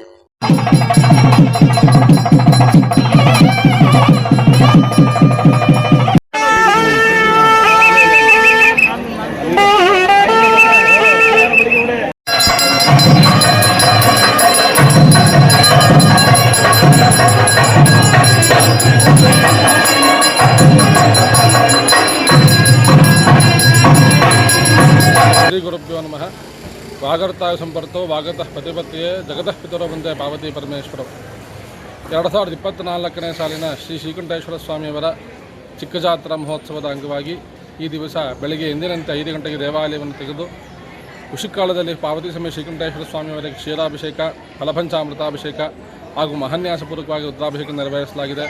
ನಂತರ ಪ್ರಾತಃ ಕಾಲ ಪೂಜೆ, ನಿತ್ಯೋತ್ಸವ ಪರಿಪ್ರದಾನವಾದ ನಂತರ ಸಂಗಮಕಾಲ ಪೂಜೆ, ಮಾಧ್ಯಾಂಕಾಲ ಪೂಜೆಯೊಂದಿಗೆ ಬೆಳಗಿನ ಪೂಜಾ ಕೈಂಕರ್ಯಗಳು ಸಮಾಪ್ತಿಯಾಗಿ ಯಾತ್ರಾದಾನವಾಂಗವಾಗಿ ನವಗ್ರಹ ಪೂಜೆ, ಗಣಪತಿ ಪ್ರಾರ್ಥನೆಯನ್ನು ನೆರವೇರಿಸಿ ದೇವರನ್ನು ದೇವಾಲಯದ ಆಲಯ ಸುತ್ತ ಪ್ರದಕ್ಷಿಣೆಯಾಕಾರವಾಗಿ ಬಂದು ಉತ್ಸವ ಮಂಟಪ ಪ್ರವೇಶದ ನಂತರ ಅಲ್ಲಿ ಮಂಗಲಾಷ್ಟಕ ಪಠಣಪೂರ್ವಕವಾಗಿ 10:30ರಿಂದ 11 ಕಾಲಕ್ಕೆ ಸಲ್ಲುವ ಶುಭ ಮಕರ ಲಗ್ನದಲ್ಲಿ ಶ್ರೀಯವರ ಪಥಾರೋಹಣ ನೆರವೇರಿಸಲಾಗಿದೆ.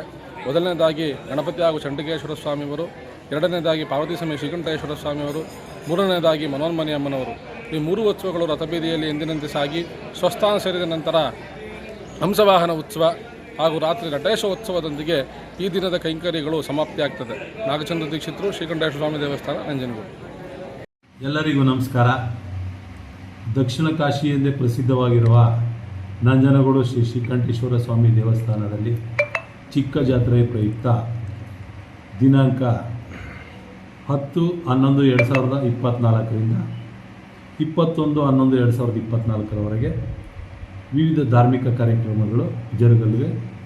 ಇದರ ಅಂಗವಾಗಿ ದಿನಾಂಕ 17/11/2024ರಂದು ಬೆಳಿಗ್ಗೆ 45ರಿಂದ ರಥೋತ್ಸವ ಕಾರ್ಯಕ್ರಮಗಳು ಜರುಗಲಿದೆ. ಹಾಗೆಯೇ ದಿನಾಂಕ 19/11/2024ರಂದು ಸಂಜೆ 7 ಗಂಟೆಗೆ ತೆಪ್ಪೋತ್ಸವ ಕಾರ್ಯಕ್ರಮವು ಜರುಗಲಿದೆ. ರಥೋತ್ಸವದ ಪ್ರಯುಕ್ತ ಅಗತ್ಯ ಸಿದ್ಧತೆಗಳನ್ನು ಕೈಗೊಳ್ಳಲಾಗಿದ್ದು, ರಥೋತ್ಸವದ ಸಂದರ್ಭದಲ್ಲಿ ಅಗತ್ಯ ಪೊಲೀಸ್ ರಕ್ಷಣೆ ಹಾಗೂ ತೆಪ್ಪೋತ್ಸವದ ಸಂದರ್ಭದಲ್ಲಿ ಭಕ್ತಾದಿಗಳು ಹಾಗೂ ಯಾತ್ರಾರ್ಥಿಗಳ ಸುರಕ್ಷತೆಗಾಗಿ ಅಗ್ನಿಶಾಮಕ ದಳ, ವಿದ್ಯುತ್ ದೀಪ ವ್ಯವಸ್ಥೆ, ಆರಕ್ಷಕರಿಂದ ಬಂದೋಬಸ್ತ್ ವ್ಯವಸ್ಥೆ ಇತ್ಯಾದಿಗಳನ್ನು ಕೈಗೊಳ್ಳಲಾಗಿರುತ್ತದೆ. ಭಕ್ತಾದಿಗಳು ಹಾಗೂ ಯಾತ್ರಾರ್ಥಿಗಳು ರಥೋತ್ಸವಕ್ಕೆ ಹೆಚ್ಚಿನ ಸಂಖ್ಯೆಯಲ್ಲಿ ಆಗಮಿಸಿ ರಥೋತ್ಸವವನ್ನು ಯಶಸ್ವಿಗೊಳಿಸಿಕೊಳ್ಳಬೇಕಾಗಿ ಕೋರುತ್ತೇನೆ. ನ್ಯೂಸ್ ಸಂಗಮಕ್ಕಾಗಿ ವಂಶಿಹಾನಿ, ಕುಶಾಲನಗರ. ನಾಪೋಕ್ಲ ಸಮೀಪದ ಹುದ್ದೂರು ಗ್ರಾಮದ ಪೆಗ್ಗೋಳಿ ಗ್ರಾಮದಲ್ಲಿ ಸರ್ಕಾರಿ ಜಾಗದಲ್ಲಿನ ಅಕ್ರಮ ಒತ್ತುವರಿ ತೆರವುಗೊಳಿಸಿ ನಿವೇಶನ ರಹಿತರಿಗೆ ನಿವೇಶನ ನೀಡುವಂತೆ ಒತ್ತಾಯಿಸಿ ಪ್ರತಿಭಟನೆಯನ್ನ ಮಾಡಿದ್ದಾರೆ. ನಾಪೋಕ್ಲ ಸಮೀಪದ ಹುದ್ದೂರು ಗ್ರಾಮದ 49/3 ನಿವೇಶನಕ್ಕೆ ಯೋಗ್ಯವಾಗಿ ಕಂಡುಬರುತ್ತಿಲ್ಲ. 2018ರ ನಂತರ ಭೂ ವಿಜ್ಞಾನ ಇಲಾಖೆಯವರು ಸ್ಥಳ ಪರಿಶೀಲನೆ ಮಾಡಿ ನಿವೇಶನಕ್ಕೆ ಯೋಗ್ಯವೇ ಎಂದು ದೃಢೀಕರಣ ನೀಡಬೇಕಿದೆ. ಆ ಬಳಿಕವಷ್ಟೇ ಸೂಕ್ತ ನಿರ್ಧಾರ ಕೈಗೊಳ್ಳಲಾಗುವುದು ಎಂದು ಸ್ಥಳಕ್ಕೆ ಭೇಟಿ ನೀಡಿ ಪರಿಶೀಲನೆ ಮಾಡಿದ ಮಡಿಕೇರಿ ತಹಶೀಲ್ದಾರ್ ಪ್ರವೀಣ್ ತಿಳಿಸಿದರು. ನಾಪೋಕ್ಲ ಸಮೀಪದ ಹುದ್ದೂರು ಗ್ರಾಮದ ಪೆಗ್ಗೋಳಿ ಎಂಬಲ್ಲಿ ಸರ್ಕಾರಿ ಜಾಗದಲ್ಲಿನ ಅಕ್ರಮ ಒತ್ತುವರಿ ತೆರವುಗೊಳಿಸಿ ನಿವೇಶನ ರಹಿತರಿಗೆ ನಿವೇಶನ ಕೊಡಿಸುವಂತೆ ಹೋರಾಟ ನಡೆಸುತ್ತಿರುವ ಭೂಮಿ ಮತ್ತು ವಸತಿ ಹಕ್ಕು ವಂಚಿತರ ಹೋರಾಟ ಸಮಿತಿಯ ಪದಾಧಿಕಾರಿಗಳನ್ನು ಉದ್ದೇಶಿಸಿ ಅವರು ಮಾತನಾಡಿದರು. ಇದೀಗ ನಿವೇಶನಕ್ಕಾಗಿ ಹೋರಾಟ ಮಾಡುತ್ತಿರುವ ಜಾಗ ಖಾಸಗಿ ಅವರದಾಗಿದ್ದು ತೆರವುಗೊಳಿಸಬೇಕಾಗುತ್ತದೆ ಎಂದು ಸೂಚಕವಾಗಿ ತಿಳಿಸಿದ ತಹಶೀಲ್ದಾರ್ ಪ್ರವೀಣ್ ಅವರು, ಇಲ್ಲೇ ಸಮೀಪದಲ್ಲಿರುವ ಜಾಗ ನಿವೇಶನಕ್ಕೆ ಸ್ಥಳ ಮಂಜೂರು ಮಾಡಬೇಕಿದ್ದರೆ ಅದು ವಾಸಕ್ಕೆ ಯೋಗ್ಯವೇ ಎಂದು ಪರಿಶೀಲಿಸಬೇಕು. ಕುಡಿಯುವ ನೀರಿನ ಲಭ್ಯತೆ, ರಸ್ತೆ ಸೌಲಭ್ಯ ಮತ್ತಿತರ ಮೂಲಭೂತ ಸೌಲಭ್ಯಗಳ ಬಗ್ಗೆ ಪರಿಶೀಲನೆ ನಡೆಸಬೇಕಿದೆ. ಆ ಬಳಿಕವಷ್ಟೇ ತೀರ್ಮಾನ ಕೈಗೊಳ್ಳಲು ಸಾಧ್ಯ ಎಂದರು. ಕಳೆದ 15 ದಿನಗಳಿಂದ ಹೋರಾಟ ನಡೆಸುತ್ತಿರುವ ಭೂಮಿ ಮತ್ತು ವಸತಿ ಹಕ್ಕು ವಂಚಿತರ ಹೋರಾಟ ಸಮಿತಿಯ ಪದಾಧಿಕಾರಿಗಳನ್ನ ಹಾಗೂ ಸದಸ್ಯರನ್ನ ಉದ್ದೇಶಿಸಿ ಅವರು ಮಾತನಾಡಿದರು. ನಿವೇಶನ ರಹಿತರ ಸಮಸ್ಯೆ ಬಗೆಹರಿಸಿ ಶೀಘ್ರ ನಿವೇಶನ ನೀಡಲು ಕ್ರಮ ಕೈಗೊಳ್ಳುವಂತೆ ಭೂಮಿ ಮತ್ತು ವಸತಿ ಹಕ್ಕು ವಂಚಿತರ ಹೋರಾಟ ಸಮಿತಿಯ ಜಿಲ್ಲಾ ಕಾರ್ಯದರ್ಶಿ ಮೊನ್ನಪ್ಪ ತಹಶೀಲ್ದಾರ್ ಪ್ರವೀಣ್ ಅವರನ್ನು ಒತ್ತಾಯಿಸಿದರು. ಇದೇ ಸಂದರ್ಭ ಕಂದಾಯ ಪರಿವೀಕ್ಷಕರಾದ ಪ್ರಸಾದ್ ಹಾಗೂ ಗ್ರಾಮ ಲೆಕ್ಕಿಗರಾದ ಸಂತೋಷ್ ಪಾಟೀಲ್, ಗ್ರಾಮಾಭಿವೃದ್ಧಿ ಅಧಿಕಾರಿ ಅಬ್ದುಲ್, ಸಿಬ್ಬಂದಿಗಳು ಮತ್ತು ಗ್ರಾಮ ಪಂಚಾಯಿತಿ ಮಾಜಿ ಅಧ್ಯಕ್ಷರಾದ ಕುಸುಮಾವತಿ, ಬೋಜಾ, ಸತೀಶ್, ಭೂಮಿ ಮತ್ತು ವಸತಿ ಹಕ್ಕು ವಂಚಿತರ ಹೋರಾಟ ಸಮಿತಿಯ ಪದಾಧಿಕಾರಿಗಳಾದ ಕಿರಣ್, ಜಗದೀಶ್, ಮೊಹಮ್ಮದ್, ಮಾದೇಶ್, ಲೋಕೇಶ್, ಸುಜಾತ, ಮೋಹನ್, ಆನಂದ, ಸೌಮ್ಯ ಸೇರಿದಂತೆ ಹೊದ್ದೂರು ಗ್ರಾಮ ಪಂಚಾಯಿತಿಗೆ ಒಳಪಟ್ಟ ಹಲವು ನಿವೇಶನ ರಹಿತರು ಹಾಗೂ ಭೂ ಮಾಲೀಕರು, ಗ್ರಾಮಸ್ಥರು ಉಪಸ್ಥಿತರಿದ್ದರು. ಅದರಲ್ಲಿ ಕನಿಷ್ಠ ಒಂದು 2 ಎಕರೆ ಹತ್ರ ಸಿಗ್ತದೆ ಆ ಸರ್ವೆ ನಂಬರ್ಗಳಲ್ಲಿ. ಈ ಸರ್ವೆ ನಂಬರ್ಲಿ ನಾವು ಮೈನ್ಸ್ ಆ್ಯಂಡ್ ಜಿಯೋಲಜಿ ಹೊತ್ತು ರಿಪೋರ್ಟ್ ತಗೊಂಡು ಬೇಕಾದ್ರೆ ನೀವು ಸಹ ಅಲ್ಲಿ ಬೇಕಾದ್ರೆ ಫಾಲೋಅಪ್ ಮಾಡಿ. ನಾವು ನೇರವಾಗಿ ಅವ್ರಿಗೆ ಹಿಂಗೆ ಕೊಡಿ ಹಂಗೆ ಕೊಡಿ ಅಂತ ಹೇಳಲ್ಲ. ಅವರು ಬಂದು ಸ್ಪಾಟ್ ಇನ್ಸ್ಪೆಕ್ಷನ್ ಮಾಡಿ ಇದರಲ್ಲಿ ಯೋಗ್ಯ ಇದೆಯಾ ಅಂತ ನೋಡೋದನ್ನ ಅವರು ಒಂದ್ಸರಿ ಚೆಕ್ ಮಾಡಿ, ಅದು ಬದಲಿಗೆ ಅಲ್ಲಿಗೆ ನಾವು ಫಸ್ಟ್ ಪ್ರಿಫರೆನ್ಸ್ ಕೊಡುವ, ಸೆಕೆಂಡ್ ಪ್ರಿಫರೆನ್ಸ್ ಇದರಲ್ಲಿ ಇರಲಿ. ಆಯಿತಾ? ಅದು ಒಂದೇ ಇದು ಹೇಳೋದು. ಅದು ಹೇಗೆ ಅಂದರೆ ಫಸ್ಟ್ ಅರ್ಜಿನ ನಾವು ಜಿಲ್ಲಾಧಿಕಾರಿಗಳಿಗೆ ಕಳಿಸಿ ಜಿಲ್ಲಾಧಿಕಾರಿಗಳಿಂದ ಅದು ವಜಾಗೊಂಡ ಮೇಲೆ ಅದನ್ನು ಅದು ವಜಾಗೊಳ್ಳೋದಂತೂ ಅದ್ರ ಬಗ್ಗೆ ನಾವು ಇದಿಲ್ಲ, ನಾವೇನು ಸುಮ್ಮನೆ ಆಶ್ವಾಸನೆ ಕೊಡ್ತಾ ಇಲ್ಲ ಇಲ್ಲಿ. ಅದನ್ನ ಯಾಕಂದರೆ ಪ್ರೊಸೀಜರ್ ಫಾಲೋ ಆಗೋವರೆಗೆ ಇದು ಮಾಡೋಕ್ಕಾಗಲ್ಲ. ಇಲ್ಲಾಂದರೆ ಸುಮ್ಮನೆ ಯಾರೋ ಇದ್ರ ಜಾಗದಲ್ಲಿ ಹೋಗಿ ಕೂತು ಪುನಃ ಅದು ಇದಾಗೋದು ಬೇಡ ಅಂತ ಹೇಳೋದು ಉದ್ದೇಶಕ್ಕೆ ನಾನು ಹೇಳ್ತಾ ಇದ್ದೀನಿ. ಅರ್ಥ ಆಯ್ತಾ? ಸರ್, ಮತ್ತೆ ಇಲ್ಲಿ ಈಗ ನಾವು ಈಗ ಹಿಂದೆ ಕೂಡ ನಾವು ಮನವಿ ಇರೋದು ಕೂಡ ಇದೇನೆ. ನಾವು ಏನ್ ಕೇಳ್ತಿದೀವಿ ಅಂದ್ರೆ ಈಗ ನಮಗೆ ಆ ಜಾಗ ಯಾರು ಅಂತ ಗೊತ್ತಿಲ್ಲ, ಅದೀಗ ಐಡೆಂಟಿಫೈ ಆಗಿ ಸ್ಕೆಚ್ ಆಗಿದೆ, ಅದು ಈಗ ಖಾಸಗಿ ಜಮೀನು ಅಂತ ಆಗಿದೆ, ಗೊತ್ತಾಯ್ತು. ಈಗ ನಾವು ಸರ್ಕಾರಕ್ಕೆ ಮನವಿ ಮಾಡಿರೋದು ಈಗ ಇಲ್ಲಿ 49/3 ಜಾಗ ಯಾವುದಿದೆ ಅದನ್ನು ಗುರುತಿಸಿ ನಮಗೆ ಕೊಡಬೇಕು ಅಂತ ಕೇಳ್ತೀವಿ. ಆಯ್ತು. ಈಗ ಇವತ್ತು ಪರಿಸ್ಥಿತಿ ಏನಿದೆ ಅಂತ ಹೇಳಿದ್ರೆ, ಈಗ ನಾವು ಇಲ್ಲಿ ನೋಡಿದ ನಮ್ಮ ಕನಸಿಯಲ್ಲಿ ಮತ್ತೆ ನಾವು ನಮ್ಮ ಕಲ್ಪನೆಗೆ ತಕ್ಕಾಗಿ ಏನಿದೆ ಅಂದ್ರೆ, ಆ ಜಾಗನ ಯಾರು ಸ್ವಾಧೀನ ಈಗ ಆ ಮಾಲೀಕರು ಇದ್ದಾರೆ, ಆ ಜಾಗದವರೇ ಈ ಜಾಗನ ಸ್ವಾಧೀನ ಮಾಡಿಕೊಂಡಿದ್ದಾರೆ, ಒತ್ತುವರಿ ಮಾಡ್ಕೊಂಡಿದ್ದಾರೆ. ಒತ್ತುವರಿ ಮಾಡ್ಕೊಂಡಿರೋದರಿಂದ ನಾವೇನು ಕೇಳ್ತೀವಿ ಅಂದರೆ, ಆ ಒತ್ತುವರಿದಾರರ ಹತ್ರ ಈಗ ಒತ್ತುವರಿದಾರರು ಯಾರು ಅಂತ ನಮ್ಮ ಕಲ್ಪನೆ ಅಷ್ಟೇ. ಅದು ಈಗ ಇಲಾಖೆಗೆ ಗೊತ್ತಿರಬೇಕು ಅಂದರೆ ಯಾರು ಒತ್ತುವರಿ ಮಾಡ್ಕೊಂಡಿದ್ದಾರೆ. ಆ ಒತ್ತುವರಿದಾರರ ಹತ್ರ ಅವ್ರನ್ನಿಬ್ಬರು ನಮಗೆ ಕರೆದು ಮಾತಾಡ್ತಾರೆ, ಈ ಜಾಗದ ಮಾಲೀಕರು ಏನು ಒತ್ತುವರಿದಾರರು ಯಾರು, ಆ ಜಾಗದ ಮಾಲೀಕರು ಯಾರು ಅಂತ. ಅವ್ರನ್ನ ಗೊತ್ತಾದಾಗ ನಾವು ನಮ್ಮ ಜನಗಳ ಜೊತೆ ಮಾತಾಡಿ ಪರಿಸ್ಥಿತಿ ಈಗ ಏನು ಇದೆ ಇಲ್ಲಿ ನಡೀತಿದೆ ಅನ್ನೋದ್ರ ಬಗ್ಗೆ ನಾವು ಅವ್ರ ಮಾತಾಡ್ಕೊಂಡು ಮನವರಿಕೆ ಮಾಡ್ಕೋಬೇಕು ಅನ್ನೋದು ನಮ್ಮ ಉದ್ದೇಶ. ಅದಕ್ಕೆ ನಾವು ಅದನ್ನು ಸರಿ ಮಾತಾಡುವ ಅಂದರೆ ನಮಗೆ ಈ ಜಾಗ ಒತ್ತುವರಿದಾರನು ಗೊತ್ತಾಗಬೇಕು, ಆ ಜಾಗದ ಮಾಲೀಕರು ಗಮನಕ್ಕೆ ಬರಬೇಕು. ನಾನೇನು ಹೇಳೋದಂದರೆ, ಇದನ್ನು ಯಾರು ಒತ್ತುವರಿ ಮಾಡಿಕೊಂಡಿದ್ದಾರೆ ಅವ್ರು ಎಲಿಜಿಬಲ್ ಏನಂದ್ರೆ ನಾವು ಮೇಲೆ ಕ್ಲಿಯರ್ ಮಾಡಿಸ್ತೀವಿ. ಅದು ನಮ್ಮ ಜವಾಬ್ದಾರಿ. ಅದು ಫಸ್ಟಿ ನೀವು ಮಾತಾಡೋ ಪ್ರಶ್ನೆ ಬೇಡ, ಇದನ್ನು ನಾವು ಕ್ಲಿಯರ್ ಮಾಡಿಸೋದು ಜವಾಬ್ದಾರಿ ನಮ್ಮದು. ಅಂದರೆ ನಾನೇನು ಹೇಳಿದ್ರು, ಇದು ನಿವೇಶನಕ್ಕೆ ಕೊಡೋಕ್ಕೆ ಯೋಗ್ಯ ಇದೆ ಅಂತ ನಾನು ಇದು, ಯಾಕೆಂದರೆ ಸರ್ಟಿಫೈ ಆಗಬೇಕು. ಸುಮ್ಮನೆ ನೀವು ಕೊಟ್ಬಿಟ್ಟು ನೋಡಿ, ಇದು ಹೀಗೆ ಸ್ಕೋಪ್ ಇದೆ, ಇಲ್ಲಿಂದ ಹೀಗಿದೆ, ಇದನ್ನು ಲೆವೆಲ್ ಮಾಡಿ ಮನೆ ಮಾಡೋಕ್ಕಿದೆ ಅಂದರೆ ನಾನು ಹೇಳೋದು 53/10 ಪರ್ಯಾಯ ಕೊಡುವ ಅಂತೇಳಿ ನೋಡಬೇಕು. ಅದನ್ನು ಕೂಡ ನಾವು 53/10 ಚೆನ್ನಾಗಿದೆ. ಮತ್ತೇನು ಅಂದರೆ ಇದಕ್ಕೆ ರೈಟ್ ಆಫ್ ವೇ ಈಗ ಈ ಮೇನ್ ರೋಡಿಂದ ಇದು ಇದೆಯಲ್ಲ ನನಗೇನಿಲ್ಲ. ನ್ಯೂಸ್ ಸಂಗಮಕ್ಕಾಗಿ ದುಗ್ಗಳ ಸದಾನಂದ ನಾಪೋಕ್ಲು. ಸೋಮವಾರಪೇಟೆ ತಾಲೂಕಿನ ಶನಿವಾಸಂತಿಯ ಬಸಪ್ಪ ಕಲ್ಯಾಣ ಮಂಟಪದಲ್ಲಿ ದಲಿತ ಸಂಘರ್ಷ ಸಮಿತಿಯ 50ನೇ ವರ್ಷದ ಸುವರ್ಣ ಮಹೋತ್ಸವ ಸಮಾರಂಭ ನಡೆಯಿತು. ಸೋಮವಾರಪೇಟೆ ತಾಲೂಕಿನ ಶ್ರೀನಿವಾಸಂತಿಯ ಬಸಪ್ಪ ಕಲ್ಯಾಣ ಮಂಟಪದಲ್ಲಿ ದಲಿತ ಸಂಘರ್ಷ ಸಮಿತಿ 50ನೇ ವರ್ಷದ ಸುವರ್ಣ ಮಹೋತ್ಸವ ಸಮಾರಂಭ ಹಮ್ಮಿಕೊಳ್ಳಲಾಗಿತ್ತು. ಇದೇ ಸಂದರ್ಭದಲ್ಲಿ ಜಿಲ್ಲಾ ಮಟ್ಟದ ಹಿರಿಯ ದಲಿತ ಹೋರಾಟಗಾರರಿಗೆ ಪ್ರಶಸ್ತಿ ಪ್ರದಾನ ಮತ್ತು ಸನ್ಮಾನ ಕಾರ್ಯಕ್ರಮವನ್ನು ಹಮ್ಮಿಕೊಳ್ಳಲಾಗಿತ್ತು. ಕಾರ್ಯಕ್ರಮದ ಅಧ್ಯಕ್ಷತೆಯನ್ನ ಸುವರ್ಣ ಮಹೋತ್ಸವ ಆಚರಣಾ ಸಮಿತಿ ಅಧ್ಯಕ್ಷರಾದ ಸಿಜೆ ಮೋಹನ್ ಮೌರ್ಯ ವಹಿಸಿದ್ದರು. ಇದೇ ಸಂದರ್ಭ ಕಾರ್ಯಕ್ರಮವನ್ನ ಮಡಿಕೇರಿ ವಿಧಾನಸಭಾ ಕ್ಷೇತ್ರದ ಶಾಸಕರಾದ ಡಾಕ್ಟರ್ ಮಂತನಗೌಡ ಉದ್ಘಾಟಿಸಿದರು. ಇದೇ ಸಂದರ್ಭದಲ್ಲಿ ಹಾಸನ ಜಿಲ್ಲಾ ಶಾಲಾ ಶಿಕ್ಷಣ ಇಲಾಖೆ ಉಪನಿರ್ದೇಶಕರಾಗಿರುವ ಸಿಎಂ ಮಹಾಲಿಂಗಯ್ಯ, ಸುವರ್ಣ ಮಹೋತ್ಸವ ಆಚರಣಾ ಸಮಿತಿಯ ಉಪಾಧ್ಯಕ್ಷರಾದ ಡಿವಿ ಜಗದೀಶ್, ಸುವರ್ಣ ಮಹೋತ್ಸವ ಆಚರಣಾ ಸಮಿತಿಯ ಉಪಾಧ್ಯಕ್ಷರಾಗಿರುವ ಎಸ್ಎಸ್ ಶಿವಲಿಂಗ, ಸನ್ಮಾನ ಆಯ್ಕೆ ಸಮಿತಿ ಅಧ್ಯಕ್ಷರಾದ ಡಿಆರ್ ಎಂಚೇಶ್ವರ, ಹಿರಿಯ ದಲಿತ ಹೋರಾಟಗಾರರಾದ ಸಿದ್ದಣ್ಣ ಮತ್ತಿತರರು ಉಪಸ್ಥಿತರಿದ್ದರು. ಇದೇ ಸಂದರ್ಭ ಜಿಲ್ಲಾ ಮಟ್ಟದ ಹಿರಿಯ ದಲಿತ ಹೋರಾಟಗಾರರಿಗೆ ಪ್ರೊಫೆಸರ್ ಬಿ ಕೃಷ್ಣಪ್ಪ ಪ್ರಶಸ್ತಿ ನೀಡಿ ಗೌರವಿಸಲಾಯಿತು. ನಮ್ಮ ಇತಿಹಾಸದಲ್ಲಿ ದಲಿತ ಹೋರಾಟ ಸಮಿತಿಯ ಒಂದು ಇತಿಹಾಸನ ನಾವು ನಿರಂತರವಾಗಿ ಹೇಳ್ಕೊಂಡು ಬರ್ತಾ ಇದ್ದೀವಿ. ನೀವೇನಿಗೆ ಆ ಹೋರಾಟ ಮಾಡಿರಲಿಲ್ಲ ಅಂದ್ರೆ ಅವ್ರ ಹೆಸರು ಯಾರು ಹೇಳ್ತಿರ್ಲಿಲ್ಲ. ಅದಕ್ಕೋಸ್ಕರ ನಮ್ಮ ಜಿಲ್ಲೆ ಮಟ್ಟದಲ್ಲಿ ಹಲವಾರು ಸಂಘದಲ್ಲವೇ, ಹಲವಾರು ಸಂಘ ಒಂದೊಂದು ಮಕ್ಕ ಒಂದೊಬ್ಬರು ನೋಡೋದಿಲ್ಲ. ಇವತ್ತು ನಾನು ಹೇಳ್ತಾ ಇರೋದು, ನಾವು ರಾಜಕಾರಣಿಗಳಿದ್ದೀವಿ, ನಾವೇನ್ ಮಾಡ್ತೀವಿ, ನಮ್ಗೆ ಹೆಂಗ್ ಅನುಕೂಲ ಆಗುತ್ತೆ ನಾವು ಅವ್ರವ್ರನ್ನ ಸೇರಿಸ್ಕೊತಾ ಇದ್ವಿ. ನಿಮ್ಮ ವೈಯಕ್ತಿಕವಾಗಿ ನನ್ನ ಸಲಹೆ, ರಾಜಕೀಯ ಬಿಟ್ಟು ನಿಮ್ಮ ಗುರಿಗೆ, ನಿಮ್ಮ ಹೋರಾಟಕ್ಕೆ ಏನಾದ್ರೆ ಒಂದು ರೀತಿಯಲ್ಲಿ ಅರ್ಥಪೂರ್ಣವಾಗಬೇಕು ಅಂತಂದ್ರೆ ಎಲ್ಲಾ ಸಂಘಟನೆಗಳು ಒಂದಾಗಬೇಕು ಅಂತ ನಿಮ್ಮ ಏನಕ್ಕೆ ಅಂತಂದ್ರೆ, ಒಂದ್ ಸಂಘಟನೆ ನನ್ನ ಜೊತೆ ಇದ್ರೆ ಇನ್ನೊಂದು ಸಂಘಟನೆ ಬೇರೆ ರಾಜಕೀಯ ವ್ಯವಸ್ಥೆಯಲ್ಲಿ ಗುರುತಿಸಕ್ಕೆ ಪ್ರಯತ್ನ ಮಾಡ್ತಾರೆ. ಅದು ಆಗಬಾರ್ದು. ನಾನು ಒಂದು ಪಾರ್ಟಿಲಿ ಗುರುತಿಸಿದ ಸಂದರ್ಭದಲ್ಲಿ ನಾವು ಯಾವ ದಲಿತ ಸಂಘಟನೆನ ನಾವು ರಾಜಕೀಯಕ್ಕೆ ಉಪಯೋಗಿಸ್ಕೋಬಾರ್ದು ಅಂತ ನಾನು ನಿಮ್ಗೆ ಹೇಳಕ್ ಇಷ್ಟಪಡ್ತೀನಿ. ಎಲ್ಲರೂ ಮತ್ತೆ ನಿಮ್ಮ ಹೋರಾಟಕ್ಕೂ ನಾನು ರಾಜಕೀಯದಲ್ಲಿ ಇರ್ತೀನೋ ಇಲ್ವೋ, ನಿಮ್ ಜೊತೆಲಿ ಕಷ್ಟ ಸುಖಕ್ಕೆ ನಾವೆಲ್ಲರೂ ನಿಮ್ ಪರ ನಿಂತ್ಕೋಬೇಕಾಗುತ್ತೆ ಅಂತ ಹೇಳಕ್ ಇಷ್ಟಪಡ್ತೀನಿ. ಹೌದು, ಮಾತ್ರ ಇವತ್ತಿನ ತ್ಯಾಗನೇ ಬೇರೆ, ಅವತ್ತಿನ ತ್ಯಾಗ ಬೇರೆ. ಇವತ್ತು ವಿದ್ಯಾಭ್ಯಾಸ ಎಷ್ಟೋ ಜನಕ್ಕೆ ಮುಂದಾಗಿದ್ದೀವಿ, ಮಾತ್ರ ಎಲ್ಲ ಓದಿರೋಂಥ ಮಕ್ಕಳು ವಾಪಸ್ ಬಂದು ನಮ್ಮ ಊರಿಗಾಗಿರ್ಬೋದು, ನಮ್ಮ ಜನಾಂಗಕ್ಕಾಗಿರ್ಬೋದು ಸಹಾಯ ಮಾಡ್ಬೇಕು ಅಂತ ಇನ್ನೂ ಮನಸ್ಸಿಗೆ ಬರ್ತಾ ಇದೆ. ಆ ರೀತಿಯಲ್ಲಿ ನಾವೆಲ್ಲರೂ ಸಹಾಯ ಮಾಡ್ಕೊಂಡ್ ಬಂದ್ರೆ ಎಷ್ಟೋ ಬಡ ಸ್ಥಾನದಲ್ಲಿರುವಂತ ಮಕ್ಕಳಿಗೆ, ಎಷ್ಟೋ ಕಷ್ಟದಲ್ಲಿದ್ದ ಊರುಗಳಿಗೆ ಅದನ್ನ ಹೊರಗಡೆ ಬರ್ಲಿಕ್ಕೆ ಸಾಧ್ಯ ಆಗಿರ್ತದೆ.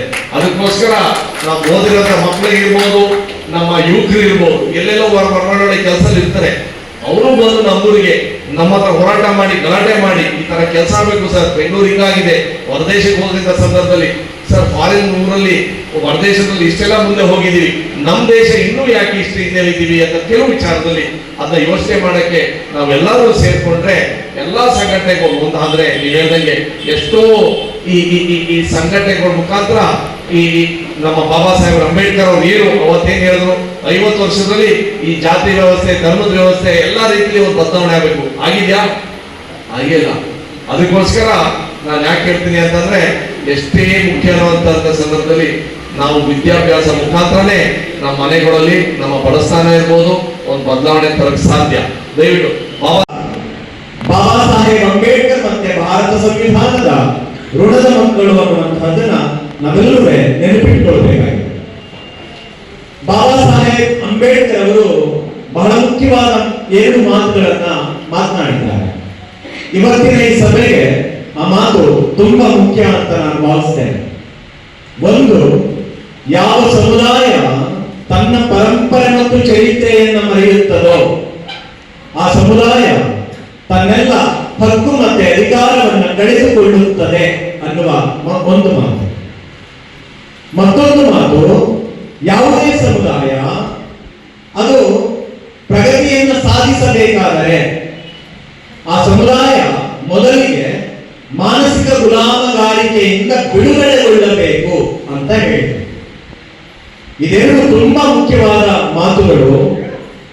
ಈ ಸಭೆಯ ಸಂದರ್ಭದಲ್ಲಿ ನಾವೆಲ್ಲ ಗಂಭೀರವಾಗಿ ಯೋಚನೆ ಮಾಡಬೇಕಾಗಿದೆ. ಬಾಬಾ ಸಾಹೇಬ್ ಅಂಬೇಡ್ಕರ್ ಅವರ ಬರಹಗಳು ಕನ್ನಡದಲ್ಲಿ ಇದ್ದಾವೆ. ಅದನ್ನ ಸಂಪೂರ್ಣವಾಗಿ ಓದಿದ ಚಿಂತೆ ಇಲ್ಲ, ಕನಿಷ್ಠ ಕೆಲವು ಕೃತಿಗಳನ್ನಾದ್ರೂ ನಾವು ಓದಬೇಕಾಗಿದೆ. ನಮ್ಮ ಮಕ್ಕಳಿಗೆ ಓದುವುದಕ್ಕೆ ಹೇಳಬೇಕಾಗಿದೆ. ಬೇರೆ ಜಾತಿ, ಬೇರೆ ಧರ್ಮ, ಬೇರೆ ಸಮುದಾಯದವರಿಗೂ ಕೂಡ ಅದನ್ನ ಎಚ್ಚರಿಸಬೇಕಾಗಿದೆ. ಬಹಳ ಮುಖ್ಯವಾಗಿ ಅವರ ಜಾತಿ ವಿನಾಶದ ಪುಸ್ತಕ, ಸಂವಿಧಾನ, ಹಾಗೆ ಬುದ್ಧ ಮತ್ತು ಆತನ ಧರ್ಮ, ಪ್ರಾಚೀನ ಭಾರತದಲ್ಲಿ ಕ್ರಾಂತಿ ಮತ್ತು ಪ್ರತಿಕ್ರಾಂತಿ, ಇವುಗಳನ್ನ ಸ್ಟೇಟ್ಸ್ ಅಂಡ್ ಮೈನಾರಿಟೀಸ್ ಅನ್ನುವಂತಹ ಕೃತಿ, ಇವುಗಳನ್ನ ಕಡ್ಡಾಯವಾಗಿ ನಾವು ಓದೇವೆ. ಹಾಗೆಯೇ ಬಾಬಾ ಸಾಹೇಬ್ ಅಂಬೇಡ್ಕರ್ ಅವರು ಅಕ್ಟೋಬರ್ 14ರಲ್ಲಿ ಬೌದ್ಧ ಧರ್ಮವನ್ನು ಸ್ವೀಕಾರ ಮಾಡಿ ನಾಗ್ಪುರದಲ್ಲಿ ಅಕ್ಟೋಬರ್ 15ನೇ ತಾರೀಕು ಒಂದು ಐತಿಹಾಸಿಕ ಭಾಷಣವನ್ನು ಮಾಡಿದ್ದಾರೆ. ಅದನ್ನು ನಾವೆಲ್ಲ ಕಡ್ಡಾಯವಾಗಿ ಓದಲೇಬೇಕು. ಹಾಸನದ ಪ್ರೊಫೆಸರ್ ದೇವರಾಜ್ ಸರ್ ಅವರು ಅದನ್ನ ಕನ್ನಡಕ್ಕೆ ಅನುವಾದ ಮಾಡಿದ್ದಾರೆ. ದಯಮಾಡಿ ಆ ಭಾಷಣವನ್ನು ಓದಬೇಕು. ಈ ಹಿನ್ನೆಲೆಯಲ್ಲಿ ನಾವು ದಲಿತ ಚಳುವಳಿ, ದಲಿತ ಸಂಘರ್ಷ ಸಮಿತಿಯ ಹಿನ್ನೆಲೆಗಳನ್ನ ಅರ್ಥ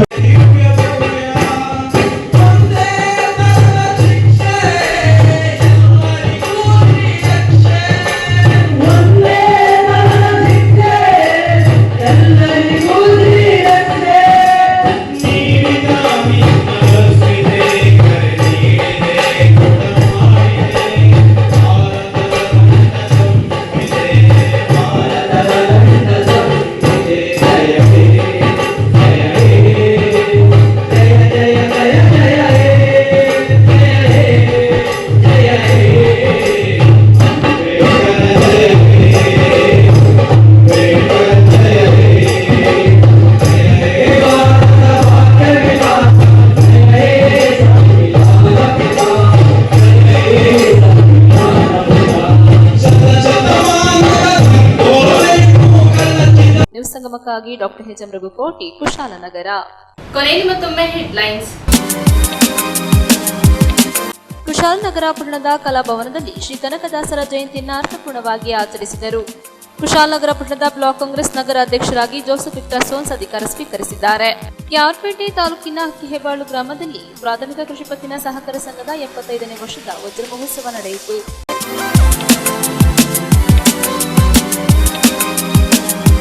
ಇಲ್ಲಿಗೆ ನ್ಯೂಸ್ ಸಂಗಮ ಮುಕ್ತಾಯವಾಯಿತು. ಸುದ್ದಿ, ಮಾಹಿತಿ, ಮನೋರಂಜನೆಗಾಗಿ ನೋಡ್ತಾ ಇರಿ ಸಂಗಮ ಟಿವಿ. ವಂದನೆಗಳೊಂದಿಗೆ ಸುಪ್ರೀತಾ ಎಲ್ಲೆ.